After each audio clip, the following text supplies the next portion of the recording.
भारतीय स्वतंत्रता संग्राम के कई ऐसे महान स्वतंत्रता सेनानी योद्धा हैं जिनकी कहानी आज भी हमें प्रेरित करती है। झारखंड के छोटा नागपुर के एक ऐसे ही अजेय शूरवीर की अमर शहीद तेलंगा खड़िया, जो न केवल अंग्रेजी सत्ता की चूल हिला दी, 18वीं सदी के उस दौर में शोषित कुंठित समाज में एक प्रकाश पुंज बन सामने आए। तेलंगा खड़िया के संबंध में झारखंड में एक प्रचलित लोकोक्ति है।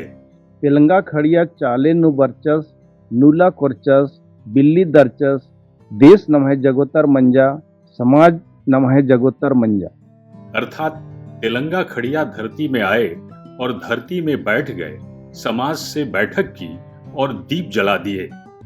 देश हमारा जाग गया। 9 फरवरी 1806 को गुमला के मुरगू गांव में एक साधारण किसान परिवार में उनका जन्म हुआ।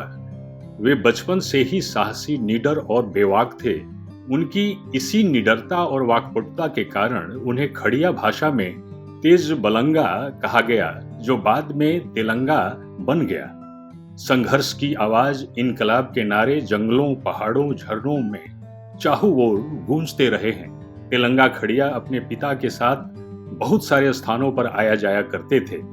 इसी दौरान शोषण, अत्याचार और अन्याय को करीब से महसूस किए। उन्हें इस बात की ज्ञान हुई कि हमें अन्याय और शोषण के खिलाफ लोगों को एकजुट करना चाहिए। जब अंग्रेजों और अंग्रेजी सत्ता का अत्याचार चरम पर था, तब तेलंगा खड़िया व्यवस्था के खिलाफ आवाज उठाई। उन्होंने अंग्रेजों की फूट डालो और राज करो की नीति का जवाब स्थानीय समाज को एकत्रित कर एकजुटता से दिया। गांव-गांव जाकर उन्होंने जूरी पंचायत का गठन किया और युवाओं को अंग्रेजी सत्ता के खिलाफ विरोध के लिए प्रेरित किया।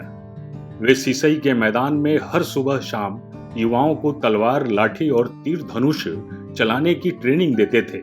झारखंड के स्थानीय भाषाओं के लोकगीतों में उनके व्यक्तित्व की चर्चाएं लोकोक्तियों के रूप में आज भी प्रचलित है। उनके बढ़ते संगठन से घबराकर अंग्रेजों ने उन्हें गिरफ्तार कर कलकत्ता जेल भेज दिया, लेकिन जेल की दीवारें उनके हौसले नहीं तोड़ पाईं।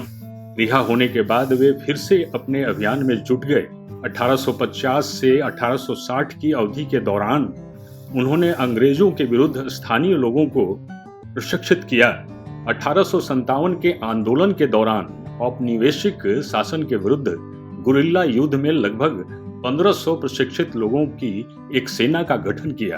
1859 के नए भू कर कानून के लागू होने के बाद तेलंगा खड़िया के उग्र रूप ने आंदोलन छेड़ दिया, जिसके कारण अंग्रेजों ने उनको मारने के लिए षड्यंत्र रचा। फिर आया 23 अप्रैल 1880 का वो काला दिन। तेलंगा सिसई के अखाड़े में अपने शिष्यों को प्रशिक्षण देने से पहले सिर झुकाकर और धरती को चूम रहे थे।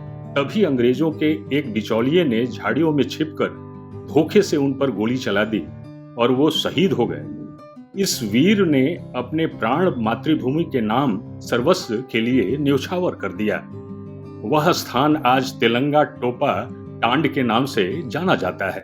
देश की आजादी के लिए हंसते हंसते अपनी जान कुर्बान करने वाले अमर शहीद तेलंगा खड़िया को उनके पुण्यतिथि पर हमारा शत शत नमन।